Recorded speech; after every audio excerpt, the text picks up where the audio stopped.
Yo, welcome back to another video. I'm doing a reaction video. This was suggested by KD. His link will be in the description, along with the link to the original video. Actually haven't watched this yet. Yeah. I did incorporate a tier list as well, along with my ranking. There are 6 tiers total, and each tier doesn't really have a set criteria to it. Like, this tier is for people who have that. Okay, I get the tier thing. Dr. Madness. 49, Ray Allen. 48, Klay Thompson. 47, Giannis Antetokounmpo. Okay, some things I noticed. I got Klay in like the 70s, I ain't gonna lie. Especially when you look at his playoff drop, my goodness. Yeah. 46, Paul Pierce. 45, Patrick Ewing. 44, Dave Cowens. 43, Kevin McHale. 42, Walt Frazier. And at 41, to close off this part of the list, we have Bob. Okay, so I think Walt Frazier is a little bit low. I have him like in the 35 range. I think Kevin McHale is a tad too high. I have him like towards the 50 range. I got Paul Pierce in like the 30s. Yeah. I got Patrick Ewing in like the lower 30s too. So just a couple notes. Now, just in general, Nothing the last 5 of the major top that I 50 see is the wrong part of here, the other list than that like has the Clay the thing. most leeway. I do believe that there are more players that belong I in also this think tier T than Mac just the 10 and Gary players Payton should be included, like, on you know, there. the Vince I assume Carters, he's the not going to Tracy have him higher. McGrady's, the Ben Wallaces, the Gary Payton, so on and so forth, just to name a couple. But to highlight some of the aspects of this tier that people might ask in the comment section. Number 1, Giannis, who from a top that can legit an extreme that are a handful of players in his that he would have won Defensive Player of the Year this year in the same. Oh yeah, this was made in 2020, by the way. Forgot to like which only mention 2 that. players But in you could see history that. Y'all know have that. done. I'm like, bro, Again, I ain't despite no not having kindergarten the teacher, longevity baby. or a championship to his name, Giannis has already done stuff in his career that not many have done. But again, like I said in the beginning, because it is a tier and the last 5 of a top 50 does have a lot of leeway, I would not be mad if you said that Gary Payton or Ben Wallace should be in there before Giannis. I see that argument. Another question some of you guys might be asking is Klay Thompson. Why is Klay Thompson over Ray Allen? While Ray does have longevity, Klay already has the same amount of All-NBA selections and one more ring. Okay, y'all know how I feel about accolades. I think they're dumb. Yes, Klay has more rings. Yes, he does. But if you put Ray Allen on those Warrior teams, let me ask you. Let me put it like this. I think he's still winning 3 rings. He might win 4, because I know he's not going to play like absolute garbage in the Game 7 of the 2016 NBA Finals. Than Ray Allen, all while being more integral to his team in those championship contention. Also, Ray Allen's more versatile offensively, much better in the playoffs. Yeah.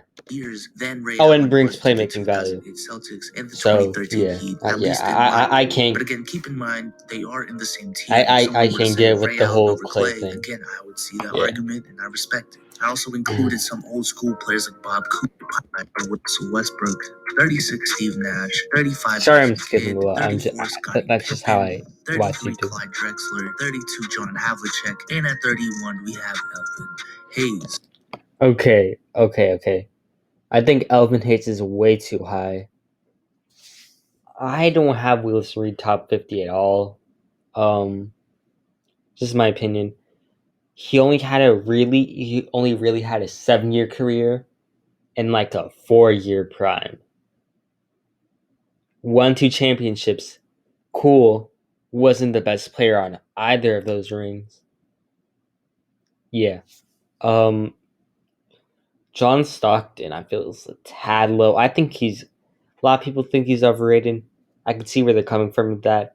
But I think anything lower than like 35 is a bit disrespectful.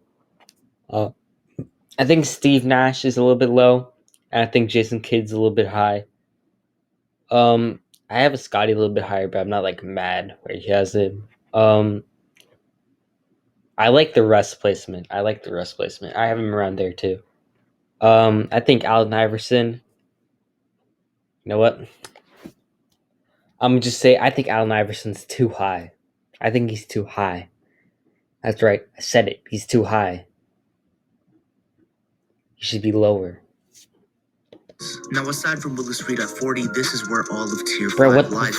Again, there's no set criteria for each tier, but I do see players that were very successful second options like Scottie Pippen and John Havlicek on this part of the list, or players that were great regular season performers but weren't the best in the playoffs like Russell Westbrook and Allen Iverson on this tier. I also see a decent amount of players here that just couldn't be the best player on a championship team, but still had a great career as a first option and did contribute to a championship team at some point in their career, like and that look at the numbers he put up on the team. And I would say out of everyone in this tier, he is probably the worst first option. Now, by first option, I don't exclusively mean as a scorer. What I mean is, if you were to build around John Stockton and have John Stockton as your bona fide best player, you would find it extremely hard to build a championship. Yeah, okay, but you have.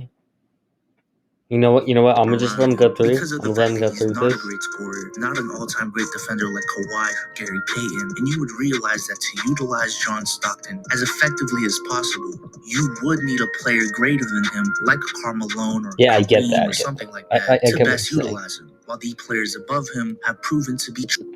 Now let's move on to the top 30, starting with Elgin Baylor at number 30, Rick Barry at number 29, Chris Paul at 28, James Harden at 27, Isaiah Thomas at 26, Bob Pettit at 25, Kevin Garnett at 24, Charles Barkley at 23, Karl Malone at 22, and David Robinson.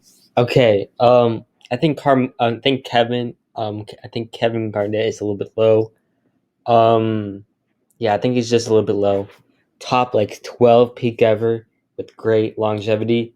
I think that deserves like top 20, at least in my opinion. Isaiah Thomas. My problem with Isaiah Thomas, he won when he was outside of his prime, when he was outside his individual prime. So yeah, it's just kind of weird. Yeah. James Harden, I'm cool with it. I'm cool with CP3 placement. I'm cool with Rick Barry placement. I'm cool with. I think Elgin's fine here. David Robinson's fine there. I have him a little bit higher personally. Actually, I think Bob Pet's just like should be around here at 21. Now the 31 and 50 slots for the. I have a Chris Paul like way higher, but like a lot of people have him there. So like, unless you're on the or those types of players. We also have players who are in Kevin Garnett in this part of the list. Now, again, for a couple of things to be addressed. Number one, Bob Pettit. Why is Bob Pettit in here? Because I know a lot of you guys will make fun of him for being a white old school player and laughing at the fact that he's above players like Chris Paul and Jay McEnevin on play from 94 champions. His placement as well is a little confusing because he's above Harden and CP3, but below Barkley and Malone. Now, I tried to type out the explanation as to why I put him there, but it just took up way too much time, so I'll just chalk that one up as essentially a personal decision. Okay, so you couldn't find a reason for him. Shouldn't he be low? I'm having trouble understanding. I don't think he's better than Nash. He might not even be better than Russ. That's too far. But I think Isaiah Thomas is a bit too high. Vision of mine because he is a two-time champion that I are all in the same tier. I do see the argument for Isaiah being behind all four of those players and above them as well. Okay, so he sees the argument. That's fine. Then that's fine. The top 20.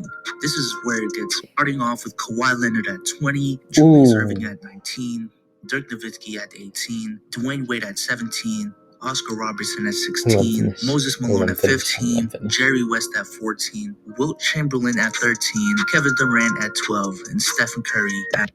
Okay. I love Steph. And I love KD. I also hate Wilt. But in my opinion, they're just not there yet. Okay? I know what he's going to say. Talk about Wilt's playoff performances. Yes, he has some bad ones.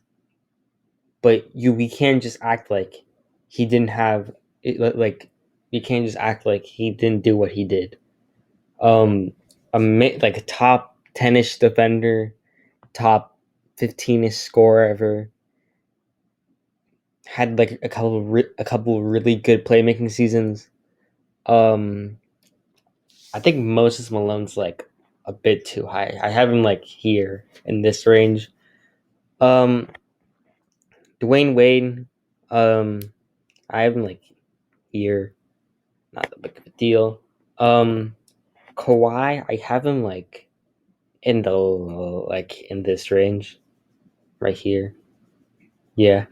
At 11. Now, like I said earlier, Tier 4 is continued on this part of the list with Kawhi Leonard, Julius Erving, Dirk Nowitzki, D Wade. I just want to hear what he says for Wilt. Up front, that Wilt Chamberlain was one of the players in this list that I really had trouble ranking. I don't think many people realize how much he underperformed in the playoffs. A lot of the fact, so many times, where Wilt legitimately could have beaten the Celtics if he didn't underperform. His team also had a higher chance of winning than most people think. A decent amount of those years against Bill Russell and his Celtics, Wilt Chamberlain was actually favored.